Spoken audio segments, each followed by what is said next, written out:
होता. म्हणून त्यांनी त्याला एक छोटंसं खेळणं दिलं, एक नकाशा दिला आणि सांगितलं की हा नकाशा जोडून दाखव. कारण त्या आई वडिलांना माहित होतं की 2 तास तरी कमीत कमी या आपल्या मुलाला भारताचा नकाशा जोडता येणार नाही. आणि चक्क 5 मिनिटांमध्ये त्या पोरानं तो भारताचा नकाशा जोडला. त्याच्या वडिलांना कौतुक वाटलं की एवढ्याशा 5 वर्षाच्या पोरानं भारताचा नकाशा कसा काय जोडला. त्याने त्यांच्या आपल्या पत्नीला बोलवलं आणि कौतुकाने दाखवलं, बघ आपल्या पोरानं भारताचा नकाशा जोडला. त्या पोराला विचारलं, अरे तुला तर जिओग्राफी माहित नाही, राज्य माहित नाही, तरी तू नकाशा कसा काय जोडला. तसं त्याने तो नकाशा उलटा केला आणि म्हणाला की याच्या पाठीमागे जो माणसाचं चित्र आहे ते माणसाचं चित्र मी जोडलं, भारताचा नकाशा आपोआपच तयार झाला.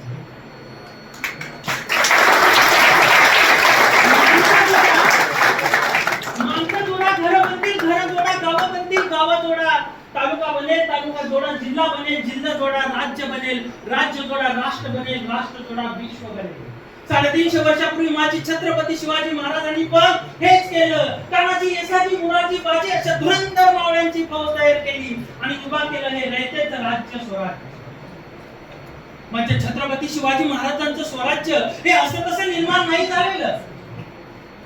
आज माझ्या जिजाऊ साहेबांना पुण्याची जहागिरी मिळाली. जहागिरी करण्यासाठी ते आपल्या पुण्यात आले, पण होतं कोण इथं?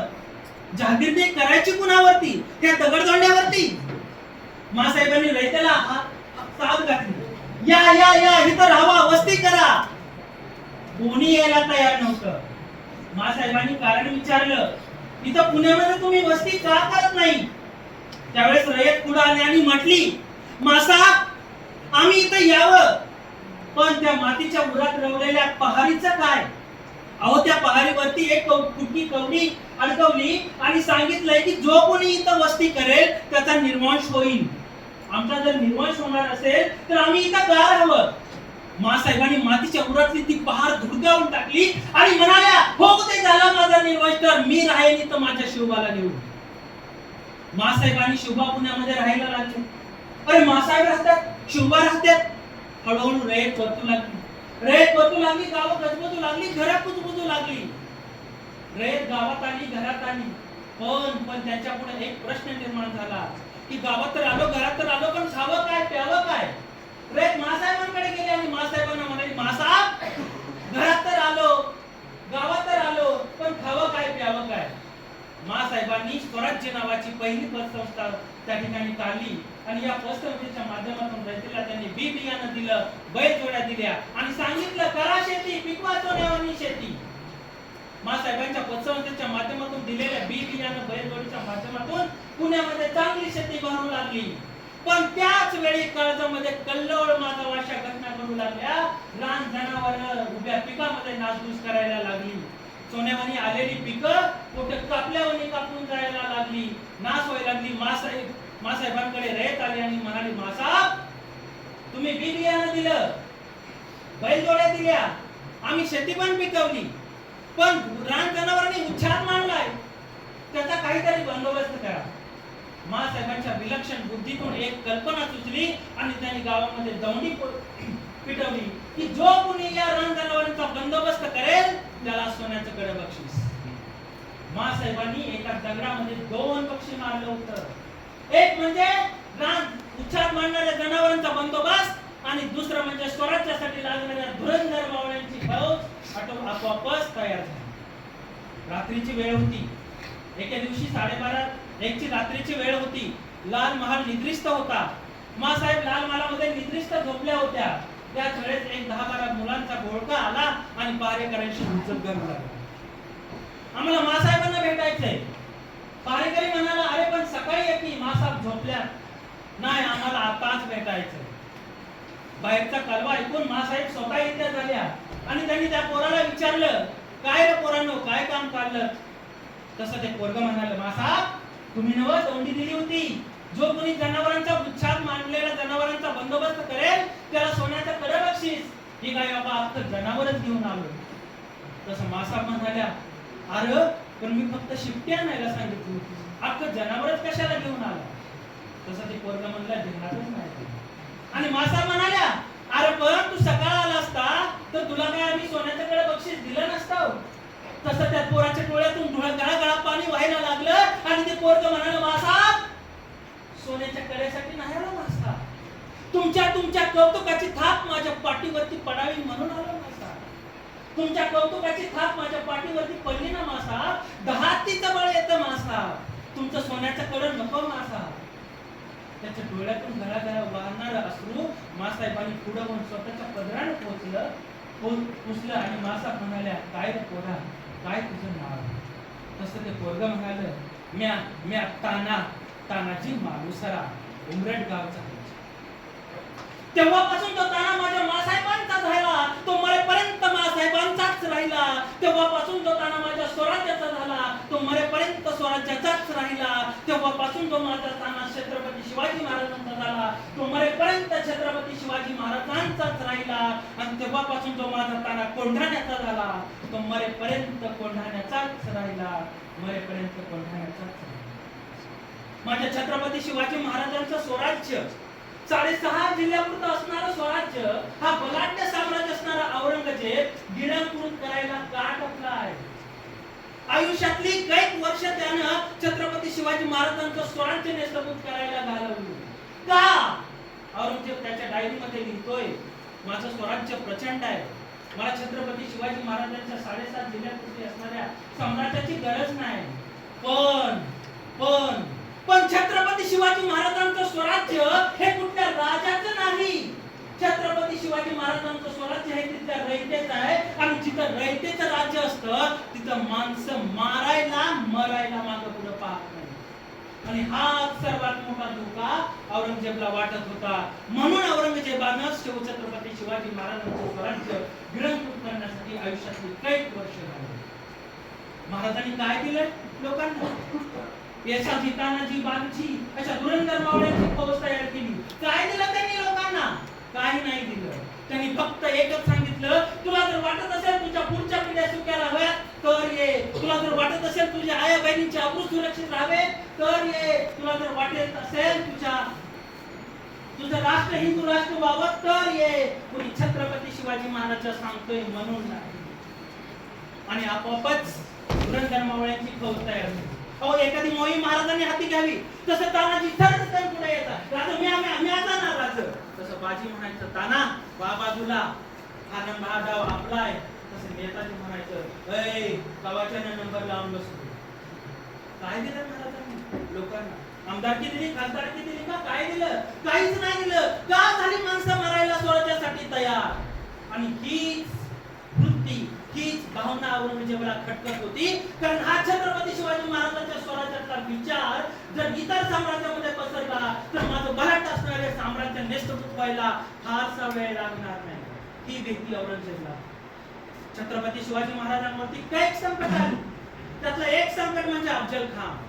छत्रपती शिवाजी महाराजांची ख्याती इकडे महाराष्ट्रामध्ये वाढत होती. औरंगजेबाच्या आदिलशहाच्या दरबारामध्ये ही ख्याती काही बघवत नव्हती. बडी बेगम बेचैन होती. बडी बेगमला छत्रपती शिवाजी महाराजांना कधी पकडून आणेन असं झालं. छत्रपती शहाजी राजांना त्यांनी बोलवलं आणि म्हणाल्या, शहाजी राजे अपने लाडले को थोड़ा समझाओ, दिन ही दिन उसके कर्म बढ़ते ही रहे हैं. छत्रपती शिवाजी महाराजांनी फक्त बेगम साहेबांना एकच सांगितलं, बेगम साहेबा मी छत्रपती शिवाजी महाराजांना समजून सांगेन, पण तुम्ही त्याला इथं दरबारामध्ये पकडून आणा, मग मी त्याला समजून सांगेन. कारण छत्रपती शिवाजी महाराजांना स्वतःच्या पोरावरती विश्वास होता की माझा पोरगा सह्याद्रीच्या कडेकपाऱ्यामधून यांना सापडणारच नाही, ही वेळ माझ्यावरती येणारच नाही. कोण उचलेल विडा छत्रपती शिवाजी महाराजांना पकडून आणण्याचा? कोण लाएगा छत्रपती शिवाजी महाराज को पकड़ के चूहे की तरह? दरबार सुन्न झाला आणि एक राक्षस उठला. एक राक्षस, त्याचं नाव अफजल खान. अहो तो राक्षसच जनसंपत्तीसाठी, जनसत्तेसाठी स्वतःच्या बापालाही मारला असा अफजल खान पुढे झाला आणि त्याने विडा उचलला आणि विडा चगळत शहाजीराजांकडे टकमक पाहायला लागला. तसं शहाजीराजांच्या मनामध्ये धडकी निर्माण झाली. हा अफजल खान राक्षस, अरे हा चला माझ्या शिवाजीला पकडायला. नंतर बडी बेगमनं अफजल खानाला बोलवून घेतलं दरबार झाल्यावरती, आणि बडी बेगम अफजल खानाला काय म्हणते, देखो अफजल, दरबार में कहने की बातें अलग, करने की अलग। मैंने दरबार में तुझे बोला कि छत्रपति शिवाजी मुझे जिंदा चाहिए, लेकिन सुनो, कान खोल के सुनो, मुझे शिवाजी जिंदा नहीं चाहिए, मुझे शिवाजी मुर्दा चाहिए। अफजल खानानं उचलला विडा आणि निघाला सह्याद्रीच्या कडेकापर्यंत. खरं तर अफजल खान हा मंगळवेढ्यात पलटण मार्गे सह्याद्रीच्या कडेकापर्यंत घुसणं अपेक्षित होतं, पण अफजल खानाने मोर्चा उचलला सोलापूरकडे. अरे अफजल खान कशाला चालला सोलापूरकडे? छत्रपती शिवाजी महाराजांना मनामध्ये पाल चुकचुकली, काहीतरी विपरीत करणारी याची जाणीव निर्माण झाली आणि शंकेचं वादळ त्यांच्या मनामध्ये निर्माण झालं. दुसऱ्या दिवशी अफजल खानाने सरळ तुळजापूर गाठलं आणि आई तुळजाभवानीच्या मंदिरावरती पहारीचा धाव घातला. आई तुळजाभवानीच्या मंदिराची त्यानं तोडफोड करायला चालू केली. ही बातमी छत्रपती शिवाजी महाराजांपर्यंत पोहोचली. त्यांच्या मनामध्ये काहूर वाजला, रक्ताने डोळे त्यांचे लाल भडक झाले. कधी एकदा अफजल खानाला गाठेन आणि कधी एकदा त्याचा कोतळा बाहेर काढेन असं झालं. पण संयम बाळगणं गरजेचं होतं, कारण त्यावेळी जर छत्रपती शिवाजी महाराज बाहेर आले असते तर छत्रपती शिवाजी महाराज पकडले गेले असते. संयम बाळगणं गरजेचं होतं. दरबार भरला. अरे स्वराज्यावरती आलेलं प्रचंड संकट थोपवायचं कसं, झेलायचं कसं? दरबार भरला आणि मंत्रिमंडळामध्ये चकितच करणारा निर्णय झाला की अफजल खानाला शरण जायचं. अफजल खानाला शरण जायचं. मासाहेब ताडकन उठल्या आणि मंदिरामध्ये असणाऱ्या आई तुळजाभवानीच्या मंदिरामध्ये गेल्या आणि मासाहेब त्या तुळजाभवानी मातेला म्हणतात, मासाहेब माते, आता तुझ्यावरती वार होत असताना माझा पोरगा शरण जायची बात करतोय. अगं अशी जर वेळ माझ्यावरती येणार असती तर मला निपुत्री का ठेवलं नाही?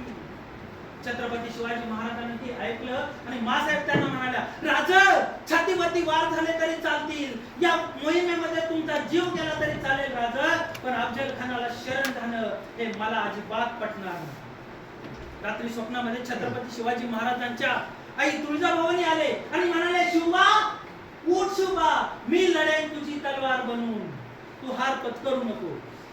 छत्रपती शिवाजी महाराजांनी निर्णय बदलला आणि सकाळी उठून ते प्रतापगडाकडे निघाले. प्रतापगडावरती निघालेले असताना त्या किल्ल्यावरती छत्रपती शिवाजी महाराजांची पहिली पत्नी सईबाई एकदम शेवटच्या घटका मोजत होती. शेवटच्या घटका मोजत असताना छत्रपती शिवाजी महाराज आपल्या पत्नीला भेटायला गेले. इकडे आड आणि तिकडे विहीर. एक पत्नी स्वतःची शेवटची घटका मोजते आणि इकडे आलेलं स्वराज्यावरती प्रचंड मोठं संकट. राजे द्विधा मनस्थितीमध्ये. राजे आपल्या पत्नीला भेटायला गेलेत आणि म्हणतायत, सईबाई, खरं तर आपला संसार राजा राणीचा, पण आपण कधी राजा राणी सारखं राहिलोच नाही. तशी सईबाई म्हणते, राजा, तुम्ही बिनधास्त पुढच्या मोहिमेला जावा. अहो, त्या समयीतलं तेल आता संपत आले. हा दिवा कधी विझून जाईल सांगू शकत नाही. एका कुंकवासाठी राजा तुम्ही इथं थांबला तर हजारो कुंक पुसली जातील राजा. तुम्ही त्या कुंकवाचा विचार करू नका राजा, तुम्हाला हजारो कुंक वाचवायचे आहेत. काय तो प्रसंग, काय तो राजा. आपली पत्नी शेवटच्या घटका मोजते आणि तिला सोडून राजे आपले निघाले प्रतापगडाकडे. नाहीतर आजच्या युगातला जर हा राजा असता तर म्हणाला असता, तुला सोडून जाऊ, अगं तुला. आणि ती पत्नी म्हणाली असती, अरे अहो डार्लिंग, आज 19 तारीख आहे, तू 14 फेब्रुवारीला दिलेला गुलाबाच्या पाकळ्यातून आणून सुकल्या आहे आणि त्या पाकळ्या सुकायच्या तू मला सोडून चाललाय. हे कसं शक्य आहे? बघा, प्रचंड त्याग. आणि म्हणूनच हे रयतेचं राज्य स्वराज्य उभा राहिलं.